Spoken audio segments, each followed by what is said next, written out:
मैं मोहम्मद हारिस अख्तर उर्दू न्यूज़ बिहार पे इस वक्त देख सकते हैं आप सरज़मीन गाढ़ा में तस्लीम शाह बाबा का उर्स मुक़द्दस है और ये गाढ़ा की तस्वीर दिखाते हैं आपको। कसीर तादाद में यहाँ लोग मौजूद हैं। उर्दू न्यूज़ को फॉलो और शेयर कर लीजिए। और कव्वाली का भी प्रोग्राम है यहाँ पे, आप देख सकते हैं। 76वां उर्स मुबारक।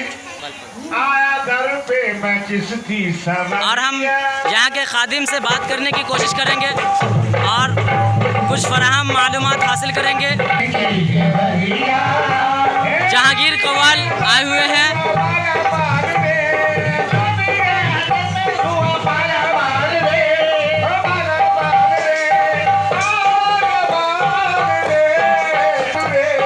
गाढ़ा की सरजमीन में आप देख सकते हैं। उर्दू न्यूज़ बिहार को फॉलो कर लीजिए और वीडियो को शेयर कर दीजिए और हम मालूमात हासिल करने की फराहम कोशिश करेंगे। प्रोग्राम होता है मिलाद शरीफ, 2 घंटे का प्रोग्राम होगा मिलाद शरीफ का है। उसके बाद जो है 2 घंटे के बाद जो है 4 बजे तक जो है कव्वाली का प्रोग्राम है। फिर 3 बजे जो है दिन भर चादर पोशी होती है और रात में 9 बजे से लेके 4 बजे तक जो फिर कव्वाली का प्रोग्राम कर देते हैं और सुबह 9 बजे से लेके 11 बजे तक जो है फिर कव्वाली का प्रोग्राम घर की जो चादर होती है वो चादर पोशी करके जो ख़त्म कर देते हैं 1 बजे तक।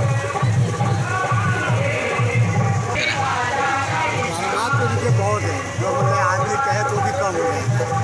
ऐसे से करमाते कि यहाँ पे जो भी आते हैं फैज लेके किसी की जरूरत है या बीमार हो तो यहाँ उसको जो फैज मिलता है उसको शिफा हो जाता है और शिफा होता है जब ये इतनी तादाद में आदमी की चादर पोशी करते हैं।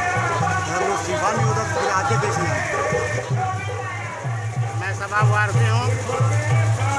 बाबा कबीर साहब वारसी का ये उर्स 76 साल से मनाया जा रहा है।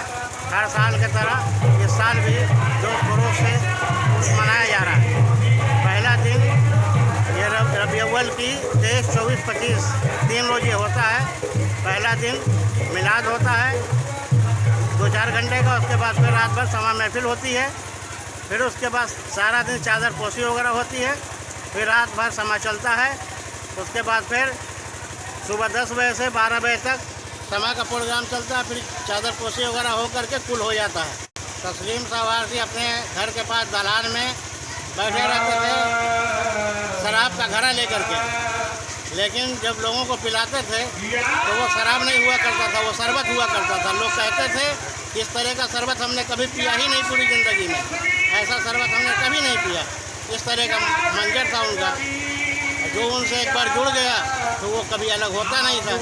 इस तरह की मोहब्बत पाता था उनसे।